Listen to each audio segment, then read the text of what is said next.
আসসালামু আলাইকুম। গোটাল কোরআনে আল্লাহ শব্দটা, আল্লাহ এই শব্দটা আছে 2698 বার। অনেকের মাথায় প্রশ্ন হবে যে ঠিক 2698 বারে আল্লাহ কেন এই শব্দটা উল্লেখ করলেন? এইটার ব্যাখ্যা বুঝতে গেলে আমাদের কোরআনের যে কোড সেটা সম্বন্ধে জানতে হবে। কোরআনের কোড কত এটা আল্লাহ 74 নম্বর সূরাতে স্পষ্ট করে বলছে 30 নম্বর আয়াতে, সেটা হচ্ছে 19।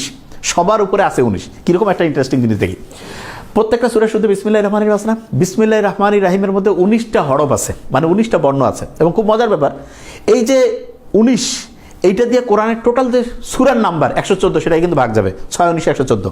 এবং প্রত্যেকটা সূরার শুরুতে বিসমিল্লাহির রহমানির রহিম থাকে, কিন্তু আমরা জানি একটা সূরাতে নাই, সূরা তওবায়। তো অনেকের মাথায় প্রশ্ন, কি এটা কি ভুল করেই হয়েছে নাকি? নো, আল্লাহ খুব ম্যাজিক্যাল একটা জিনিস মিলাতে চান। সেটা কি? 27 নম্বর একটা সূরা আছে, সূরা আন-নমল।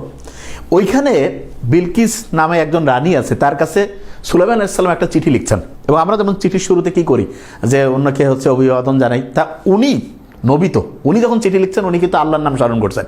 এবং স্মরণ করার বুদ্ধিটা কি? বিসমিল্লাহির রহমানির রহিম। তার মানে ওই 27 নম্বর সূরার শুরুতে একবার বিসমিল্লাহ, আবার ঠিক চিঠির মাঝখানে একবার বিসমিল্লাহ। এই কারণে টোটাল কোরআনের মধ্যে কিন্তু একটা সূরাতে বিসমিল্লাহ না থাকার কারণে 114 বার হয়েছে। যদি সূরা তওবাতেও বিসমিল্লাহ থাকতো তাহলে টোটাল নাম্বার কিন্তু 115 হইতো, এবং সেটা কিন্তু 19 দিয়ে ভাগ যাইতো না। এবং খুব মজার ব্যাপার, আমি যেটা বলছিলাম যে কোরআনে আল্লাহ শব্দটা আছে 2698 বার, এইটাকে কিন্তু 19 দিয়ে আমি যদি ভাগ করি 142 হয়ে যাবে আনসার। এবং তাই না, কোরআনের মধ্যে টোটাল যে হচ্ছে হরফ বা বর্ণ আছে, তার মানে বর্ণ কয়টা আছে? এটা হচ্ছে 3,23,670। এটা কিন্তু 19 দ্বারা ভাগ যায়। এবং কোরআনের মধ্যে যে এটা হচ্ছে হরফ, বর্ণ পর্যন্ত আল্লাহ ক্যালকুলেশনে গেছে। শব্দ যেটা আছে, শব্দ সেটা হচ্ছে 77,934। এই 77,934 যেটা রয়েছে, এইটাও কিন্তু হচ্ছে 19 দ্বারা ভাগ যাবে। এবং ভাগ যাওয়ার পর একটা ভাগফল হবে। এইরকম 19 দিয়ে ভাগ যায়, এরকম যতগুলো জিনিস আছে প্রত্যেকটার যে ভাগফল, এই ভাগফলগুলো যখন যোগ করবো, যোগ করার পরে আবার ওইটাকে 19 দ্বারা ভাগ যদি করি, সেটাও মিলে যাবে। মানুষ কিভাবে আল্লাহ বানাইছে এটা নিয়ে কোরআনের মধ্যে আল্লাহ বলছে। এবং আমি খুব অবাক হয়ে গেছি যে এটা আল্লাহ কোন জায়গায় খুব ভালো করে বলা শুরু করলো। 23 নম্বর সূরার মধ্যে, সূরা মুমিনুন 23 নং সূরা। এবং আমরা প্রত্যেকেই জানি যে মানুষের যে ক্রোমোসোম সংখ্যা সেটা কিন্তু 23 জোড়া। মানুষের ক্রোমোসোম সংখ্যা কত? 23 জোড়া। এবং মজার ব্যাপার, আল্লাহ গোটাল কোরআনের নারী শব্দটা এটা ব্যবহার করছে 23 বার, পুরুষ যে শব্দটা এটাও ব্যবহার করছে 23 বার। এবং এই যে 23 নম্বর যে সূরা মুমিনুন, ওইখানে যে আল্লাহ মানুষ তৈরির রহস্য বলতেছে, সেই আয়াতটা যেই জায়গায় রাখছে সেটা হচ্ছে 12 থেকে 14 নম্বর আয়াত। আমি চিন্তা করে দেখলাম যে মানুষ তৈরির যে প্রক্রিয়া, এখানে খুব গুরুত্বপূর্ণ একটা জিনিস আছে যেটাকে বলে ওভুলেশন। এইটা ছাড়া মানুষ তৈরি হতে পারবে না, ডিম্বপাত। এবং এইটা সাধারণত মেডিকেল সায়েন্স অনুযায়ী 12 থেকে 14তম দিন হচ্ছে সবচেয়ে পারফেক্ট ওভুলেশনের জন্য। আল্লাহ মানুষের মৃত্যুর পরে তাকে আবার পুনরুজ্জীবিত করবে। তো অনেকে কয় না যে মারা যাওয়ার পরে হাড়গোড় সবাই একভাবে কেমনে পুনরুজ্জীবিত করবে? আল্লাহ বলছে যে তারা কি সন্দেহ করে যে আমি আবার তাদের জীবিত করতে পারবো কিনা?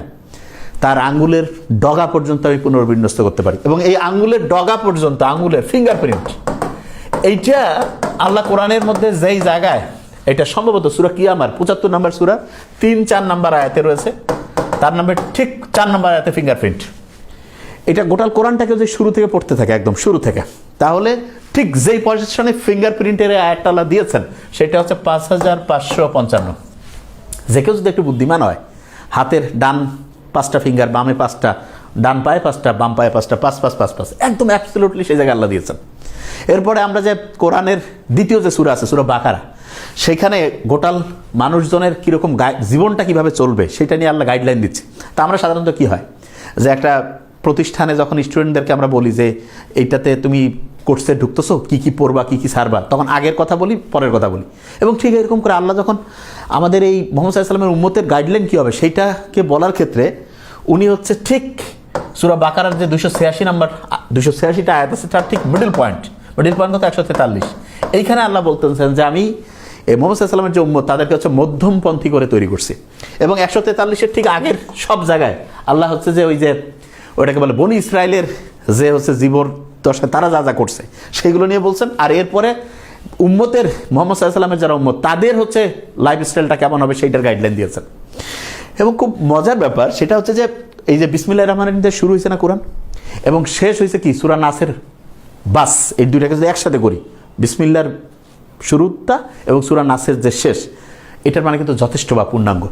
এবং কোরআনে আল্লাহ বলছে যে কোরআনের মানে হচ্ছে যে স্পষ্ট করে বলে দিয়েছে যে জাহান্নাম যে আছে, জাহান্নামের যে হচ্ছে যে পাহারাদার হবে 19, তো এই সংখ্যাটা যারা অবিশ্বাসী হবে, আল্লাহ পরের আয়াতে বলছে, এটা তাদের জন্য হচ্ছে যে তাদের সন্দেহকে আরও বাড়াই দিবে যে জাহান্নাম কত বিশাল, কিন্তু এটা মাত্র 19 জন পাহারা কেমনে দিবে। কিন্তু যারা বিশ্বাসী তাদের বিশ্বাসকে এটা আরও দৃঢ় করবে। তার মানে আল্লাহ যে কোরআন নাজিল করছেন এবং প্রথম থেকে যে চ্যালেঞ্জ দিয়েছে যে এর মতো একটা সূরা বানাও, এর মতো একটা আয়াত বানাও, এখন পর্যন্ত কেউ পারেনি এবং এটা অবশ্যই একটা ঐশী গ্রন্থ। Thank you so much. আসসালামু আলাইকুম।